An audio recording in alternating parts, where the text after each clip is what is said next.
મિત્રો, દમ હોય તો 14 જાન્યુઆરી 2026 મકર સંક્રાંતિના દિવસે આ દેવવૃક્ષને કોઈને કહ્યા વગર ચૂપચાપ અડીને આ મંત્ર બોલીને ચાલ્યા આવજો. કંગાળ પણ ધનવાન બનશે, એટલી બધી ધન દોલત આવશે કે સંભાળી નહીં શકો. જન્મોજન્મની ગરીબી તરત જ દૂર થઈ જશે. વિશ્વાસ ન હોય તો 14 જાન્યુઆરી 2026 મકર સંક્રાંતિ બુધવારના દિવસે પ્રત્યક્ષ કરીને જોઈ લેજો. ભક્તો, આજના આ વિડીયોમાં આપણે જે ચમત્કારી દેવવૃક્ષો વિશે વાત કરવાના છીએ તે દેવવૃક્ષોમાં બુધવારના દિવસે સ્વયં માતા લક્ષ્મીજીનો વાસ હોય છે અને આ વૃક્ષો તમારા ઘરની આસપાસ જ બહુ સરળતાથી મળી જશે. આ દેવવૃક્ષો વિશે સ્વયં મહાદેવે પોતાના પ્રિય ભક્ત રાવણને કહ્યું છે કે કોઈ પણ વ્યક્તિ સાચા સમયે, સાચા મુહૂર્ત પર અને સાચી ક્રિયા અનુસાર 14 જાન્યુઆરી 2026 મકર સંક્રાંતિ બુધવારના દિવસે આ વૃક્ષને અડીને ચૂપચાપ પાછો આવી જાય છે તો તેના ઘરમાં સ્વયં મહાદેવજી વાસ કરે છે અને તેના જીવનમાં ચાલી રહેલી ગરીબી, દુઃખ, કષ્ટ બધું સમાપ્ત થઈ જશે. જન્મોજન્મની ગરીબી તરત દૂર થઈ જશે. તમારું ભાગ્ય 7મા આસમાને પહોંચી જશે. જ્યાં પણ જશો ધન દોલત પાછળ આવશે. તો તમને એક નાનકડી વિનંતી છે કે વિડીયોને પૂરો જોજો, ત્યારે જ લાભ મળી શકશે. તેથી આ વિડીયોને પૂરો જોજો. જો આજે તમે આ જ્ઞાનવર્ધક વિડીયોને વચ્ચેથી કાપીને જોયો તો જીવનમાં તમને ક્યારે સફળતા નહીં મળે અને તમે આખું વર્ષ પરેશાન જ રહેશો. ભક્તો, આ વિડીયોમાં અમે તમને એવા વૃક્ષો બતાવીશું જેમને માત્ર અડવાથી તમારી ગરીબી તરત દૂર થઈ જશે. જી હા દોસ્તો, માં લક્ષ્મીની તમારા પર એવી કૃપા થશે કે આવનારા સમયમાં તમે ધનવાન બની જશો. જો તમે 14 જાન્યુઆરી 2026 મકર સંક્રાંતિ બુધવારના દિવસે હું જે વૃક્ષો બતાવું છું તે વૃક્ષોને માત્ર અડવાથી તમારી ગરીબી દૂર થઈ જશે. કારણ કે દોસ્તો, પૂજ્ય ગુરુજીએ હમણાં પોતાની કાલની શિવ મહાપુરાણની કથામાં જણાવ્યું કે જો તમે આખું વર્ષ પૂજાપાઠ, ટોટકા અને ઉપાયો કરીને થાકી ગયા હો અને તમને રતિભર પણ ફાયદો ન થયો હોય તો ગુરુજીએ બહુ વિશેષ અને રામબાણ ઉપાય બતાવ્યો છે. 14 જાન્યુઆરી 2026 મકર સંક્રાંતિ બુધવારના દિવસે મકર સંક્રાંતિ પર આ વખતે 144 વર્ષ પછી દુર્લભ સંયોગમાં આકાશ લાલ થવાનું છે અને આ વખતે 2026માં મકર સંક્રાંતિ પૂરા 144 વર્ષ પછી દુર્લભ સંયોગમાં પડવા જઈ રહી છે. દુર્લભ સંયોગમાં આવેલા સાધુસંતોએ પણ આ વૃક્ષો વિશે જણાવ્યું છે. તો જે વૃક્ષો વિશે અમે તમને બતાવવા જઈ રહ્યા છીએ, જો તમે તેને અમારા બતાવ્યા મુજબ સાચા સમય અને શુભ મુહૂર્ત જોઈને અડી લો છો તો વિશ્વાસ માનજો તમારા જીવનમાં થોડા દિવસો પછી ધનવર્ષા થવા લાગશે. પછી તમારા જીવનમાં તમને ઉન્નતિ કરતા કોઈ રોકી નહીં શકે. તમારી દરેક મનોકામના પૂરી થશે. ખુશીઓથી ભરાઈ જશે તમારું ઘર.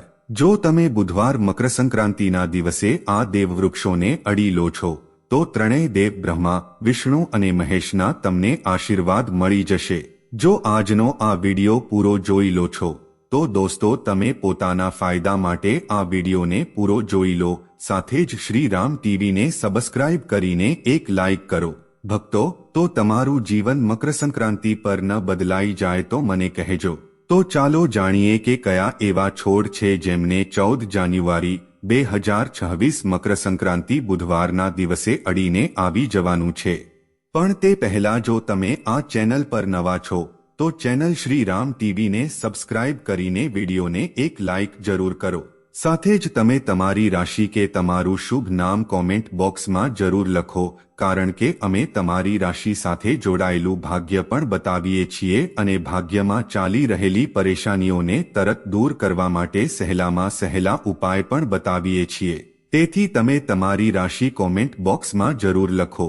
તો ચાલો ભક્તો, હવે આપણે આ વિડીયો પર વધારે બકવાસ ન કરતા વિડીયોને શરૂ કરીએ છીએ. જુઓ દોસ્તો, હિન્દુ સંસ્કૃતિમાં ઘણી પ્રકારની પૌરાણિક માન્યતાઓને મહત્વ આપવામાં આવ્યું છે કે ઘણા એવા ઝાડહોડ હોય છે જે દેવવૃક્ષ કહેવાયા છે અને ઘણા શુભ પણ મનાયા છે. પ્રકૃતિમાં રહેલા ઘણા એવા ઝાડહોડ હોય છે જે આપણા જીવનમાં ચાલી રહેલી પરેશાનીને દૂર કરી દે છે. ખાસ વાત એ છે કે ઝાડહોડની લોકો માત્ર પૂજા જ નથી કરતા પણ ઔષધિના રૂપમાં પણ પ્રયોગ કરે છે. તે ઘણા પ્રકારની મોટામાં મોટી બીમારીને ઠીક કરે છે અને વેદ પુરાણોમાં પણ ઘણા પ્રકારના ઝાડહોડનો ઉલ્લેખ છે. ભક્તો, જો તમે પણ 14 જાન્યુઆરી 2026 મકરસંક્રાંતિના દિવસે આ વૃક્ષોને અડી લો છો તો તમને મહાદેવના એવા આશીર્વાદ મળશે જેનાથી તમારા જીવનની બધી પરેશાનીઓ દૂર થઈ જશે. દોસ્તો, જુઓ, વાત એવી છે કે અમારું કામ તો સલાહ આપવાનું છે. અમે તો ફક્ત સલાહ જ આપી શકીએ છીએ.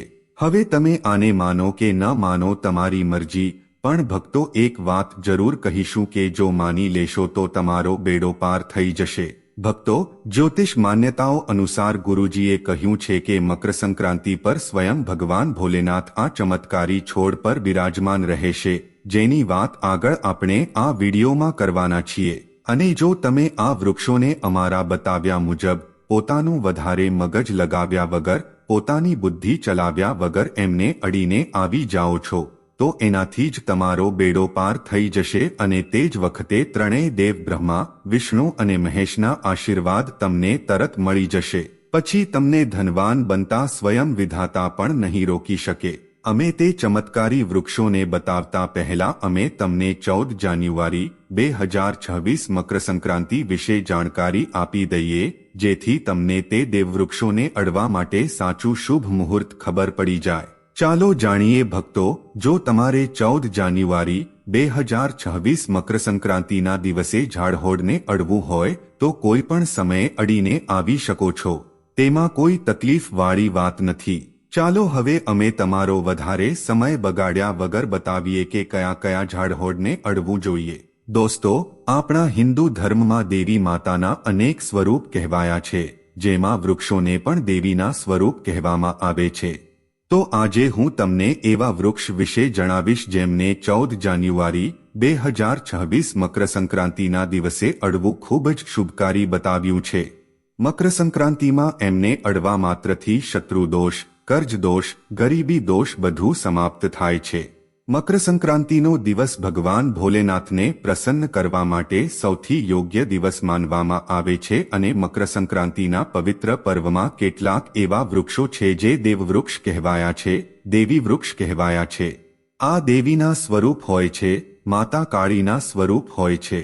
અને આપણા ધર્મમાં ઝાડોને દેવી દેવતા માનીને આપણે એમની પૂજા કરીએ છીએ અને આપણે પૂજા જરૂર કરવી જોઈએ. વિજ્ઞાન પણ કહે છે કે ઝાડહોડ મનુષ્યોને મફતમાં પ્રાણવાયુ પ્રદાન કરે છે અને ઝાડહોડ આપણને ઓક્સિજન આપે છે અને આપણો જે કાર્બન ડાયોક્સાઇડ હોય છે તેને ગ્રહણ કરીને બધી પ્રકારની જેટલી પણ નકારાત્મક વસ્તુઓ હોય છે તેને પોતાની અંદર શોષી લે છે અને આપણને તાજગી પ્રદાન કરે છે.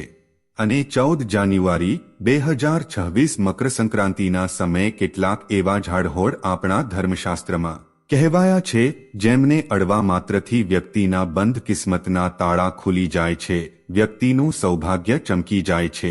આપણા શાસ્ત્રોમાં ઝાડહોડને બહુ જ ગુણકારી કહેવામાં આવે છે કારણ કે એમાં સાક્ષાત દેવતાઓનો વાસ હોય છે. અનેક બીમારીઓનો ઉપચાર ઝાડહોડમાં જ છુપાયેલો છે.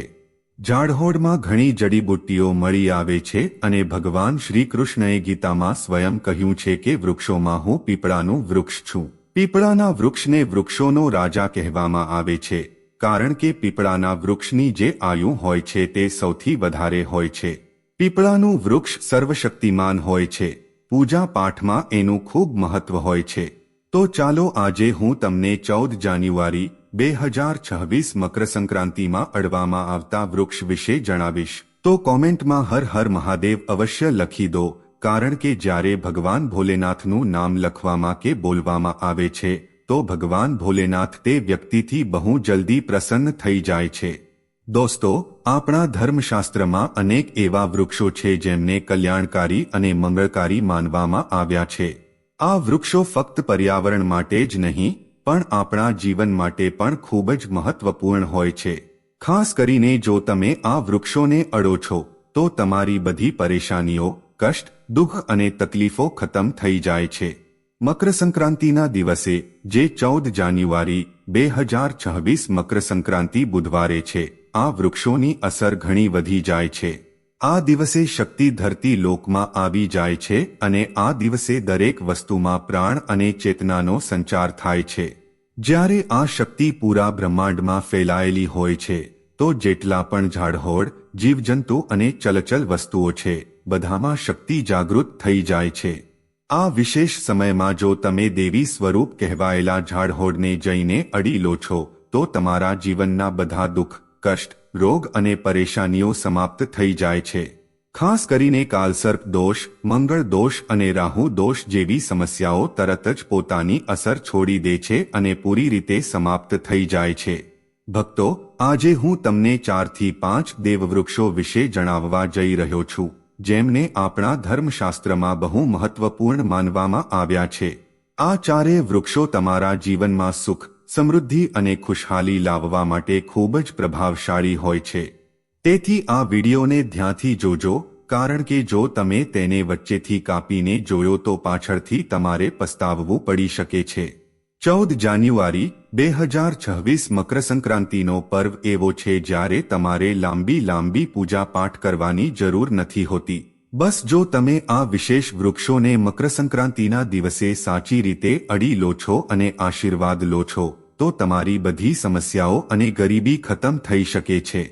આ વૃક્ષો એટલા શક્તિશાળી હોય છે કે તમે પોતાની આંખોથી એમની અસર જોઈ શકો છો અને ખાસ વાત એ છે કે આ બધા દેવવૃક્ષો તમારી આસપાસ સરળતાથી મળી શકે છે, તો તમે એમને તમારા ઘરની પાસેથી જ શોધી શકો છો।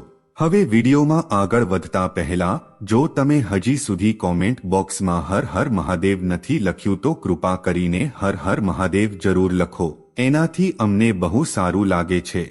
જ્યારે તમે અમારા વિડીયોમાં કોમેન્ટ કરો છો અને તેને લાઇક કરો છો એનાથી અમારું મનોબળ વધે છે અને અમે વધુ સારી જાણકારી તમારા માટે લઈને આવીએ છીએ। તો હવે આપણે વાત કરીએ કે એ કયા 3 વૃક્ષો છે જેમને આપણે 14 જાન્યુઆરી 2026 મકરસંક્રાંતિના દિવસે અડીને આવવાનું છે। આ વૃક્ષો ફક્ત તમારા જીવનને ખુશહાલ જ નથી બનાવતા પણ તમારી ગરીબી અને દુઃખ દર્દને પણ સમાપ્ત કરી દે છે। તેથી હું ઈચ્છીશ કે તમે 14 જાન્યુઆરી 2026 મકરસંક્રાંતિના દિવસે આ વૃક્ષોની પૂજા જરૂર કરો અને એમને અડો, કારણ કે આ દિવસે આ વૃક્ષોની પૂજા કરવાથી તમને અગણિત લાભ મળી શકે છે। ચાલો ભક્તો, હવે આપણે જાણીએ કે એ દેવવૃક્ષો કયા છે જેમને અડવાથી આપણી ગરીબી ખતમ થઈ જાય છે અને જીવનમાં સુખ સમૃદ્ધિનું આગમન થાય છે। પહેલું વૃક્ષ છે બીલીનું વૃક્ષ, જેને આપણે ખાસ કરીને પૂજામાં વાપરીએ છીએ। મકરસંક્રાંતિ બુધવારના દિવસે બીલીનું ઝાડ સૌથી મહત્વપૂર્ણ માનવામાં આવે છે। ભગવાન શિવને બીલીના પાન અત્યંત પ્રિય છે અને તેમને શિવલિંગ પર બીલીપત્ર અર્પણ કરવાથી વિશેષ પુણ્યની પ્રાપ્તિ થાય છે। બીલીનું ઝાડ શિવના પૂજન માટે અત્યંત પવિત્ર માનવામાં આવે છે। બીલીના પાનનો ઉપયોગ ભગવાન શિવના પૂજનમાં વિશેષ રૂપથી કરવામાં આવે છે। બીલીનું વૃક્ષ માતા પાર્વતીના પરસેવાથી ઉત્પન્ન થયું અને સ્કંદ પુરાણ અનુસાર આ વૃક્ષ દેવી સ્વરૂપ માનવામાં આવ્યું છે, એટલે કે આ નવદુર્ગાના સ્વરૂપ છે। સ્કંદ પુરાણની કથામાં કહ્યું છે કે બીલીના વૃક્ષના મૂળમાં ગિરિજા, થળમાં મહેશ્વરી, ડાળીઓમાં દક્ષાયણી, પાંદડામાં માતા પાર્વતી, ફળોમાં કાત્યાયની, ફૂલોમાં ગૌરી અને આ વૃક્ષના સંપૂર્ણ શરીરમાં માં લક્ષ્મીજીનો વાસ હોય છે।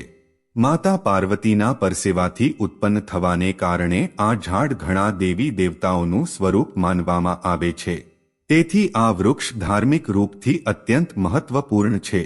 જો તમે સંધ્યાકાળે શિવ મંદિર કે નવદુર્ગા મંદિર પાસે બીલીના વૃક્ષ નીચે ઘીનો દીવો પ્રગટાવો છો તો વ્યક્તિ ધનવાન, ગુણવાન અને પરાક્રમી બને છે। આ ઝાડના સ્પર્શથી વ્યક્તિના બધા મનોરથ પૂરા થાય છે। આ ઝાડને અડતા પહેલા તમારે એક ખાસ મંત્ર પણ બોલવો જોઈએ। તે મંત્ર છે દર્શનમ બિલ્વ વૃક્ષસ્ય સ્પર્શનમ પાપનાશનમ અઘોર પાપ સંહારમ એક બિલ્વમ શિવાર્પણમ, જેનો અર્થ છે કે બીલીના વૃક્ષના દર્શન અને સ્પર્શ કરવા માત્રથી બધા પાપ સમાપ્ત થઈ જાય છે અને શિવને ચઢાવેલું એક બીલીપત્ર ભયંકર પાપોનો નાશ કરે છે। તો 14 જાન્યુઆરી 2026 મકરસંક્રાંતિના દિવસે આ બીલીના વૃક્ષને અડીને તમારી મનોકામના બોલો અને પછી ચૂપચાપ પાછા આવી જાઓ। તમારા બધા કષ્ટ, દુઃખ અને પાપ સમાપ્ત થઈ જશે અને તમે ધન, સુખ અને સમૃદ્ધિ પ્રાપ્ત કરશો। દોસ્તો, હવે હું તમને બીજા છોડ વિશે જણાવું છું જે પણ બહુ મહત્વપૂર્ણ છે। આ છોડ છે શમીનું વૃક્ષ. શમીના વૃક્ષને આપણા ધર્મશાસ્ત્રમાં જગદંબાના સ્વરૂપ તરીકે પૂજવામાં આવે છે.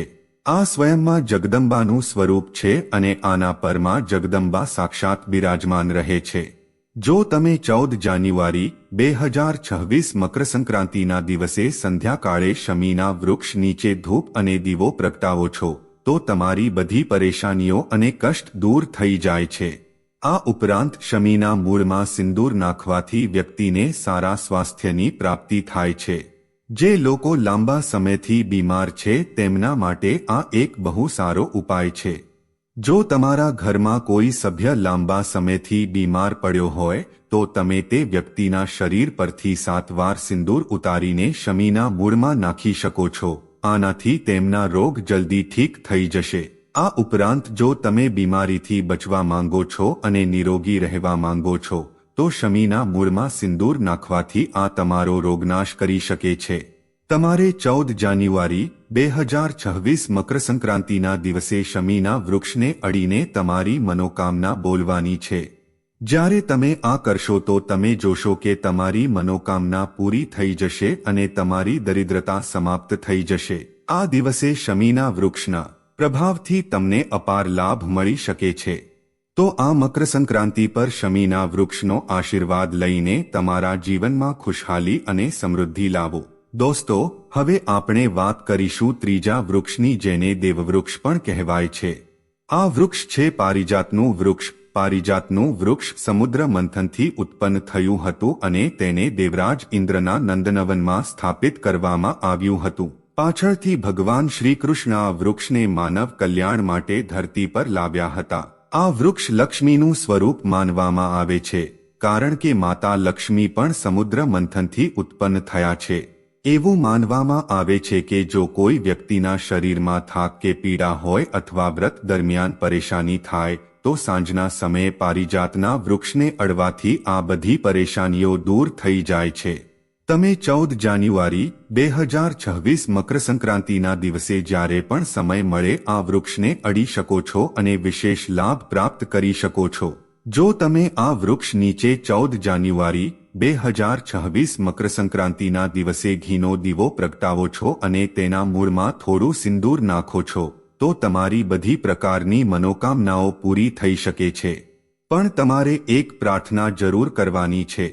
તે પ્રાર્થના છે, હે પારિજાત વૃક્ષ, આપ દેવી સ્વરૂપ છો. કૃપા કરીને અમારી બધી પરેશાનીઓ દૂર કરો. અમારા ઘરમાં લક્ષ્મીનો વાસ થાય, પિતૃદોષ, ગૃહદોષ, લક્ષ્મી દોષ સમાપ્ત થાય. કૃપા કરીને અમારા જીવનમાં સમૃદ્ધિ અને સુખની વર્ષા કરો. જો તમારા ઘરમાં ધનનું આગમન ઓછું થઈ રહ્યું છે અને પૈસાનો વ્યર્થ ખર્ચ થઈ રહ્યો છે તો તમે પારિજાતના 5 ફૂલ લઈને તેમને સારી રીતે સૂકવીને એક પીળા કપડામાં બાંધીને તિજોરીમાં રાખી શકો છો. આ ઉપાય મકરસંક્રાંતિ બુધવારના દિવસે જરૂર કરો. આનાથી તમારા ઘરમાં ધનની વર્ષા થશે અને આર્થિક સ્થિતિ સારી થશે. તો જો તમે જલ્દી ધનવાન બનવા માંગો છો કે તમારી કોઈ અધૂરી કામના છે તો આ 3 વૃક્ષો વિશે બતાવેલા ઉપાયો જરૂર કરો. ખાસ કરીને જો તમે 3 વૃક્ષોને અડો છો તો તમારી મનોકામનાઓ પૂરી થવાથી કોઈ પણ શક્તિ તમારા રસ્તામાં નહીં આવી શકે. 14 જાન્યુઆરી 2026 મકરસંક્રાંતિના દિવસે આ ઉપાયો જરૂર કરો. આ ઉપાયો તમારા જીવનને સુધારી શકે છે, તમારા કષ્ટ દૂર કરી શકે છે અને તમારી કિસ્મતને ચમકાવી શકે છે.